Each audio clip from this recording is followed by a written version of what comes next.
అసలు నికాయే జరిగినప్పుడు తలాక్ ఏమిటి అని ప్రశ్నించిన షోయబ్ మాలిక్ చివరకు విడాకులు ఇచ్చాడు. అయితే విడాకులు ఆయేషా సిద్దిఖీక, మహా సిద్దిఖీక, మహా ఆపాక 3 నెలల పాటు నెలకు 5,000 రూపాయలు చొప్పున భృతి ఇవ్వడానికి నిర్ణయమైంది. విషయం ఇంత చిటుక్కున ఇంత తేలికగా ఎలా పరిష్కారం అయింది, దీని వెనకాల నడిచినటువంటి కథ ఏమిటి అనేది మనం ముందున్నటువంటి ప్రశ్న. షోయబ్ తాను ఏ తప్పు చేయలేదని, తాను బహిరంగంగా ప్రసార మాధ్యమాలకు ముందు అందుకే రాగలిగానని, తన మీద నిందలు మోపుతున్నటువంటి ఆయేషా మాత్రం చాటుగా మాటుగా ఉంటుందని, ధైర్యంగా ముందుకు ఎందుకు రావడం లేదని ప్రశ్నించిన 2 రోజులు తిరగక ముందే షోయబ్ కాళ్ళబేరానికి వచ్చాడు. ఆపా అంటే అక్కని, అక్కకు విడాకులు ఇవ్వడం ఏంటి అని మరి విడాకులు ఇవ్వక తప్పలేదు. అలా ప్రశ్నించినప్పటికీ కూడా ఇవాళ ఉన్నటువంటి పరిస్థితి. సిద్దిఖీ కుటుంబం చూపించినటువంటి నికానామా ఫోర్జరీ అన్న షోయబ్ చివరికి దానికి అనుగుణంగానే తలాక్ అనక తప్పలేదు. ఈ మొత్తం వ్యవహారంలో మనకు తెర మీద కనపడిందంతా తెర వెనక వ్యవహారం ఏమిటి, అంత గట్టిగా వాదించిన షోయబ్ చివరకు రాజీకి రావడానికి కారణాలేమిటి, కేసులోని సెక్షన్లు, ఆధారాలు, రుజువులు, వాటి మాట ఏమిటి, ముస్లిం వివాహ చట్టం సంప్రదాయాలకు సంబంధించి ఎలాంటి అంశాలు ఈ సందర్భంగా చర్చలోకి వచ్చాయి అనే విషయాల మీద ఇవాళ దృష్టి పెడదాం. మనం చర్చను ప్రారంభించుకునే ముందు ఈ తలాక్ విషయంలో ఈ వ్యవహారం మొత్తం మీద మత పెద్దలు, ముస్లిం మత పెద్దలు, కొంతమంది ప్రముఖులు ఎవరున్నారో వాళ్ళ మాటలను ఒకసారి విందాం. To solve this issue, we tried our best, counsel them and convince them, explain them that if you go on further hardening your attitudes, it will not work. Both of them would not initially broke their ground, not even 1 inch they were ready to broke. They were not ready to budge an inch, but we convinced them, explained to them, and then it is only because of our request to them that in the matter of community interest, in the matter of the 2 families, and not only just the 2 immediate families, but society at large. Gopalakrishna గారు, ఇది మొట్టమొదటి నుంచి మీరు చాలా చాలా సన్నిహితంగా దీన్ని పరిశీలిస్తూ వస్తున్నారు కదా. అస్సలు నాకు పెళ్ళే జరగలేదన్నారు, పెళ్లి జరగకుండా తలాక్ ఏంటున్నారు, నికానామా ఫోర్జరీ అన్నారు, నేను గట్టిగా ధైర్యంగా ముందుకొచ్చి మాట్లాడుతున్న మిగతాడు ఎందుకు రావట్లేదు అన్నారు. చివరికి ఎందుకు కాళ్ళబేరానికి వచ్చారు? ఇది యాక్చువల్గా చాలా రాంగ్ స్టెప్ తీసుకున్నాడు. ఇప్పుడు రాంగ్ స్టెప్ తీసుకున్నాడు. చాలా ఫండమెంటల్ గా రాంగ్ స్టెప్ అనమాట ఇది. అసలు మ్యారేజ్ అనేది అఫీషియల్ గా మన దగ్గర ఉన్నటువంటి రూల్స్ ప్రకారంగా మ్యారేజ్ లేదు. కానీ మత పెద్దలు వాళ్ళందరూ కలిసి ఏదో ఇచ్చేస్తే మీ ప్రాబ్లం సాల్వ్ అయిపోతుంది, మ్యారేజ్ క్లియర్ చేసుకోవచ్చు అంటే ఆ తొందరపాటులో తలాక్ అన్నాడు. యాక్చువల్గా ముస్లిం సంప్రదాయ ప్రకారంగా ఈ విధంగా మీడియాలో ముందుకు వచ్చి ఇలాంటి స్టేట్మెంట్లు ఇవ్వడం ఆయేషాకి తప్పే, ఈయన కూడా తప్పే. వాళ్ళ పద్ధతి ఎలా ఉంటుందంటే ఎంతసేపు చాలా డిగ్నిఫైడ్ గా విత్ ఇన్ ది 4 walls జరగాల్సినటువంటి విషయాలని ఆయేషా కూడా పబ్లిక్ గా వచ్చి బహిరంగంగా ఒక భర్తకి వాళ్ళ ప్రకారంగా చూసుకున్న భర్తకి ఇవ్వాల్సిన రెస్పెక్ట్ ఇవ్వకుండా మొత్తం భర్త యొక్క పరువుని బదర్కిచ్చింది. అది ముస్లిం సంప్రదాయ ప్రకారంగా చాలా చాలా చాలా పెద్ద తప్పది. అలాగే ఈయన కూడా భర్త ప్రతిష్టను బయారికి ఇచ్చిందని మీరు అంటున్నారు.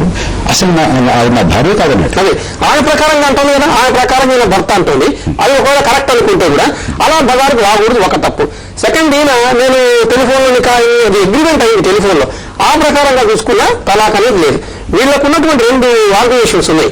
ఈ తలాక్ ని కన్ఫర్మ్ చేయడానికి, తర్వాత తలాక్ కన్ఫర్మ్ చేయాలంటే కొంత డవర్ అమౌంట్ వాళ్ళ దగ్గర డిపాజిట్ చేసుకోవడం, యాక్సెప్ట్ చేయడం.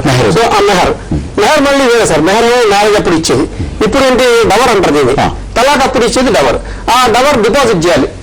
డిపాజిట్ చేసి ఆ డిపాజిట్ అయిన తర్వాత ఆ అమ్మాయికి అంటే పర్మనెంట్ అలిమెంట్ లాగా అది ఇచ్చిన తర్వాత యాక్సెప్ట్ చేస్తారు. అసలు మ్యారేజ్ లేకుండా ఇప్పుడు తలాక్ అన్నాడు కాబట్టి రేపు పొద్దున కనుక ఆయేషా సిటీసీ కోర్టు ఉన్న ఫ్యామిలీ కోర్టులో ఒక ఓపీ వేసి టు డిక్లేర్ ఏది మన మ్యారేజ్ అయితే ఉందో ఆ మ్యారేజ్ అనేది ఇప్పుడు లీగల్ గా బైండింగ్ అని.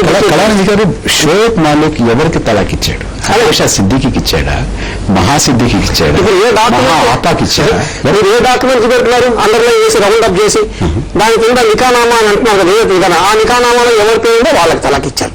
సో ఆ నికానామాలో ఎవరి పేరు అంటే ఇవాళ షోయబ్ మాలిక్ ఒకటి మాత్రం ఒప్పుకున్నట్లు లెక్క, నేను ఆయేషా సిద్దిఖీ లేదు మహా సిద్దిఖీ నాకు ఇద్దరికి వివాహం జరిగింది అని ఒప్పుకున్నట్టు. ఇప్పుడు ఇవాళ స్టేట్మెంట్ ప్రకారం ఒప్పుకున్నట్టు. అది ఇన్నాళ్ళు ఆయన చెప్పినంత అబద్ధం కింద తీసుకోవచ్చు, ఇన్నాళ్ళు ఆయేషా చెప్పింది నిజంగా తీసుకోవచ్చా? ఇప్పుడు ఆయేషా గారు నిజంగా షోయబ్తో ఉండాలనుకుంటే to declare talaq pronounce such and such ఇవాళ డేట్ లో pronounce talaq as null and void అంటే సపోజ్ సివిల్ కోర్టు కనుక ఆ రకంగా నల్లని వాడని డిక్లేర్ చేసిననుకోండి, వాళ్ళిద్దరి మధ్యన రిలేషన్షిప్ ఎస్టాబ్లిష్ అవుతుంది, మళ్ళీ కంటిన్యూ అవుతుంది. ఎందుకంటే ఏదైతే ప్రొనౌన్స్మెంట్ ఉందో తలాక్ not according to Muslim procedures. Ramachandra Rao గారు, అంటే ఇన్నాళ్లుగా బుకాయించారనొచ్చు, డెకారించారనొచ్చు, నాకేం సంబంధం లేదన్నారు, ఇవన్నీ చెప్పారు కదా. ఇవాళ లేదు, ఈ మొత్తానికి దీంట్లో ఉన్నటువంటి ఆధారాలు, సెక్షన్లు ఇవన్నీ కూడా చాలా గట్టిగా ఉన్నాయి, ఆధారాలు చాలా గట్టిగా ఉన్నాయి, ఇది మెడక చుట్టుకునే ప్రమాదం ఉంది, అరెస్ట్ అయ్యేటటువంటి ప్రమాదం ఉంది. అటు పాకిస్తాన్ చట్ట ప్రకారం కానీ, ఇటు భారత చట్ట ప్రకారం కానీ, లేకపోతే ఇస్లామిక్ పర్సనల్ లా ప్రకారం కానీ ఇందులోంచి తప్పించుకోలేము అనేటటువంటి ఒక అభిప్రాయానికి వచ్చి చేసినటువంటి పని ఇది. ఇప్పుడు గత కొన్ని రోజులుగా ఈ యొక్క కాంట్రవర్సీ అవుతుంది. అది చూస్తుంటే సోయబ్ మలిక్ మత పెద్ద మాట్లాడుతుంటే వాళ్ళందరూ ఇన్వాల్వ్ అయ్యి దీంట్లో వాళ్ళ మతం సంబంధించిన వ్యక్తులు సెటిల్ చేసినట్టు అనిపిస్తున్నారు స్పష్టంగా. ఎందుకంటే ఒకటో దీనివల్ల వాళ్ళిద్దరే కాదు, ఈ మతం మీద వచ్చినటువంటి వ్యవహారిక వైవాహిక సంబంధించినటువంటి కొన్ని విషయాలు కూడా ఈరోజు సమాజంలో దాంట్లో చర్చ అవుతున్నది. ఒకటి తలాక్, గోపాలకృష్ణ గారు అన్నారు కానీ అది తలాక్ అని ఇద్దరు విట్నెస్ నుంచి చెప్పేస్తే తలాక్ చర్చనీయాంశం అయ్యే ముందు అసలు నికా చర్చనీయాంశం, నికా చేసుకోవచ్చా? ఎక్కడో కలవకుండా ఎవరినో చూపించి ఎవరికో నికా చేయొచ్చా? ముస్లిం మ్యారేజెస్ లో అమ్మాయి చూపెట్టాల్సిన అవసరం లేదు. ఒకటి, ఎందుకంటే ఫోటో చూపెడతారు, లేకుంటే వాళ్ళ మనసులో ఏమన్నా పోయి చూసి వచ్చి అమ్మాయి బాగుంది అని చెప్పేసి ఒప్పుకోవచ్చు. దాంట్లో కొన్ని పద్ధతులు ఉన్నాయి, అందరూ కానీ దానిపైన వారు ఎక్కువ దెబ్బగలుగుతారు. కానీ ఏదైనా సరే ఈ నిఖా మీద, తలాక్ మీద, ఈ రెండింటి మీద మొత్తం ముస్లిం సిస్టమ్, మ్యారేజ్ సిస్టమ్నే క్వశ్చనబుల్ గా ఈరోజు సమాజంలో ఉంది. దానిపైన అనేక రకాల వ్యాఖ్యలు ఉన్నాయి. ఒకటి. రెండోది, షోయబ్ మలిక్ వ్యక్తిగతమైనటువంటి ఒక క్యారెక్టర్. అతను గతంలో కూడా పాకిస్తాన్ టీంలో ఉన్నప్పుడు కూడా అతని మీద అనేక ఆరోపణలు వచ్చినాయి. 1 year మ్యాచ్ ఫిక్సింగ్ ఆరోపణలు వచ్చినాయి.